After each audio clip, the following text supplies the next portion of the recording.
Фантастика — это жанр, в котором воображение создателей фильмов практически ничем не ограничено, а самые безумные идеи могут быть воплощены. «Звездные врата» или «Летающий город»? Конечно. «Звезда смерти» размером с планету? Рационально. Безумие, происходящее на горизонте событий? Да почему бы и нет? И это лишь пара примеров космоса, показанного на большом экране. Привет, вы на канале Shadow Tavern, и сегодня у меня для вас 10 потрясающих фантастических фильмов, сюжет которых связан с космосом. Обязательно пишите в комментарии название тех sci-fi фильмов, которые любите сами и готовы рекомендовать другим. Устраивайтесь поудобнее и приятного просмотра. «Марсианин». Ридли Скотт известен в первую очередь тем, что подарил миру «Чужого» и «Бегущего по лезвию». Оба фильма имеют огромное количество поклонников, и оба удивительно технологичны для своего времени. Его другое творение, «Марсианин», отличный научно-фантастический фильм, но с совершенно иным настроением. Он настолько отличается, что трудно поверить, что создан тем же режиссером, потому что он куда более позитивен, и после его просмотра зритель остается действительно счастлив, что редко бывает после фантастических хорроров или триллеров. Во время «Шторма на Марсе» астронавт Марк Уотни попадает в очень трудную ситуацию. Антенна связи повреждена, его скафандр пробит обломком, датчики жизнеобеспечения сигнализируют о том, что он погиб, и центр управления дает команде приказ возвращаться на Землю без него. Однако Марк выжил и обнаружил, что остался почти без припасов и без связи с Землей. И теперь его главная цель — суметь продержаться в одиночку несколько лет на чужой планете, пока не прибудет следующая миссия. «Марсианин» — фильм с фантастическими спецэффектами и удивительной операторской работой. Марк Уотни кажется прям-таки комбинацией Робинзона Круза и агента МакГайвера. При этом он никогда не чувствует себя подавленным или отчаянным из-за одиночества или безвыходного положения. Более того, оптимизм персонажа и игра Мэтта Дэймона сделали «Марсианина» едва ли не лучшим фантастическим фильмом с комедийными элементами. Также стоит отметить, что книга и фильм достаточно сильно отличаются между собой, особенно в концовке. Она действительно другая. Я остался в восторге от обоих произведений. Если вам хочется приключений, фильм самое то, а если вы поклонник научного, или почти научного обоснования всего происходящего, расчетов и детального проработанного сюжета, вам подойдет книжный оригинал. «Луна-2112». Действие фильма происходит на добывающей базе на темной стороне Луны. Сэм — единственный сотрудник, и его трехлетний контракт подходит к концу. К несчастью для него, он попал в аварию за пределами базы. Он просыпается в лазарете, и компьютер Герти рассказывает ему, что он был ранен и должен оставаться внутри. Однако, не подчинившись приказу, он выходит и обнаруживает свою разбитую машину со своим мертвым телом внутри. Очевидно, происходит что-то странное, хотя времени понять, что именно, мало, ведь нужно успеть до прибытия спасательной команды. Дункан Джонс снял отличный фильм с прекрасной игрой Сэма Роквелла. В картине достаточно много отсылок на другие популярные произведения, а некоторые сюжетные ходы явно были заимствованы, ведь лента снималась во время забастовки сценаристов в Голливуде. Некоторые моменты напоминают 2001 «Космическая Одиссея», в частности из-за потенциально недружелюбного компьютера. Есть отсылки на «Солярис» и даже «Чужую Землю». Если вы поклонник серьезной научной фантастики без космических сражений, лазерного оружия и гигантских роботов, то я уверен, что этот фильм вам понравится.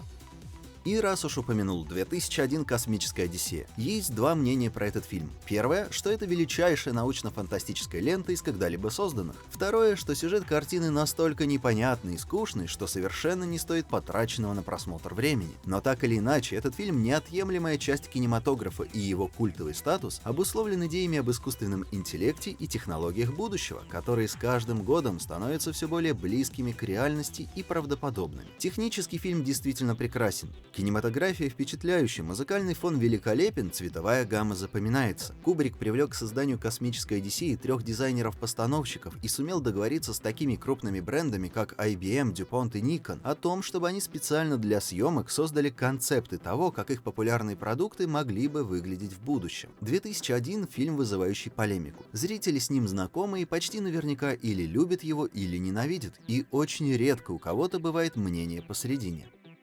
«Интерстеллар». В удивительной, но вызывающей разногласия «Космической Одиссеи» Кристофера Нолана многие события происходят как на Земле, так и в космосе. Как только фермер-астронавт в исполнении Мэтью МакКонахи поднимется в небо, перед зрителем предстанет самое удивительное и захватывающее космическое путешествие из показанных в кино. «Интерстеллар» выглядит крайне эффектно. Он великолепно снят, безупречно смонтирован и может похвастаться запоминающимся дизайном декораций и фантастическими спецэффектами. Музыкальное сопровождение Ханса Циммера одновременно передает и утонченность момента, и нервирующую жуть, а также навязчивый и душераздирающий пафос. Однако «Интерстеллар» — это нечто большее, чем просто триумф технологий в кинематографе. Он часто заставляет задуматься о вечных вопросах и внушает благоговение, а эмоциональные моменты по-настоящему заставляют сопереживать героям. Заслуженная любовь аудитории, которую фильм получает на кинопорталах, является лучшим показателем того, насколько грамотно и правдоподобно выглядит эта история.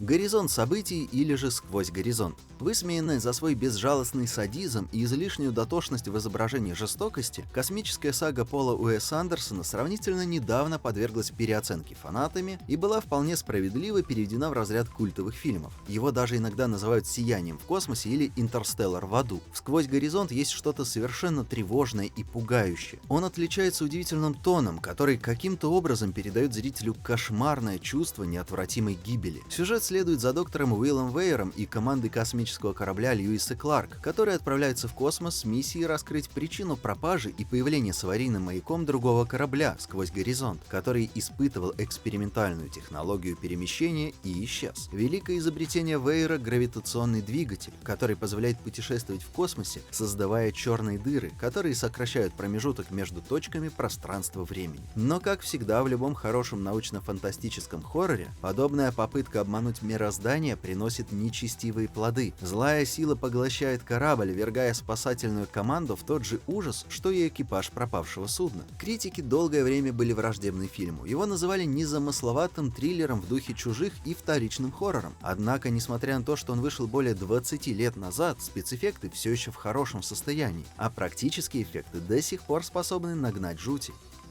Аполлон-11. В то время как некоторые все еще верят, что высадка на Луну была сфальсифицирована, этот документальный фильм позволяет взглянуть на то, что происходило в НАСА во время этого исторического события. В захватывающем фильме Тодда Дугласа Миллера нет ничего триумфального. Здесь много спокойного профессионализма, командной работы и бесстрашных людей в скафандрах. Этот документальный фильм создан с особым тщанием и удивительно качественным монтажом. Самое прекрасное, здесь нет рассказчика или приглашенных комментаторов. Просто кадры, документальная хроника, действия людей и волнующая музыка, которая отлично дополняет визуал. Звездный десант. На протяжении тысячелетий человечество смотрело на небеса и задавалось вопросом, существует ли там, за пределами нашего взгляда, жизнь? У Пола Верховена есть ответ, и этот ответ — орда безжалостных инсектоидов. Данный фантастический фильм — полнометражная сатира на пропагандистские ленты, которая также зарекомендовала себя как первоклассный боевик. Кроме инопланетного ландшафта, Верховен немалую часть фильма посвящает и флоту космических крейсеров, путешествующих в безмолвном вакууме. Само собой, роман Хайнлайна, который послужил основой звездному десанту, был основательно переработан. Хотя сценарий Эдварда Неймайера слишком полагается на изобретательность в изображении войны будущего, «Звездный десант» по-прежнему остается крайне приятным и интересным образцом эскапизма, в то же время успешно высмеивает тщетность войны. «Чужой». Научно-фантастический фильм ужасов Ридли Скотта блестяще показывает, как бескрайнее космическое пространство может вызвать удушающую клаустрофобию, ведь в космосе никто не услышит твоего крика. Оригинальный «Чужой» является, пожалуй, эталоном фантастического хоррора. Он рассказывает об экипаже космического корабля Нострома, который почти случайно вступает в контакт с инопланетным существом. Ксеноморф скрывается на огромном корабле, а команда пытается выяснить, как его уничтожить, прежде чем он первый не расправится с ними. В замкнутом пространстве корабля нет иного выхода, кроме как вступить в бой. И эту безысходность и напряжение фильм передает удивительно хорошо. «Чужой» наполнен захватывающими сценами и прекрасно воплощенными для 1979 года визуальными эффектами. Несмотря на свой возраст, он остается актуальным и по сей день, в первую очередь из-за эффективной работы и как научно-фантастического фильма, и как фильма ужасов.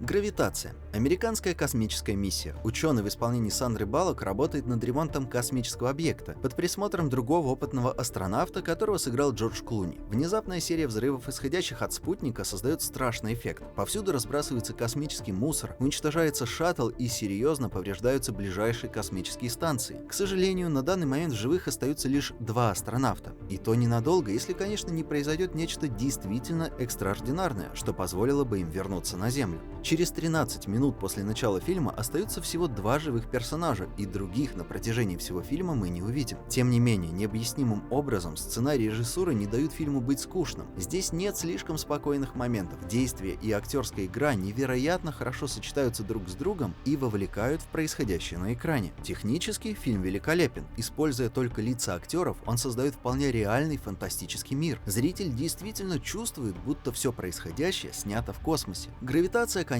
не идеальна. Его самым слабым местом является сценарий. Он местами бессвязный, порой кажется надуманным и клишированным. Однако, как я уже сказал, это визуальный и технический триумф, и вполне возможно, что это один из самых красивых фантастических фильмов, когда-либо созданных. В поиске шедевров. На этом у меня сегодня все. Спасибо за просмотр. Не стесняйтесь писать в комментарии названия годных фантастических фильмов, делиться ссылкой на видео с друзьями и жмякать на кнопки под плеером. И до встречи в новом выпуске. Пока!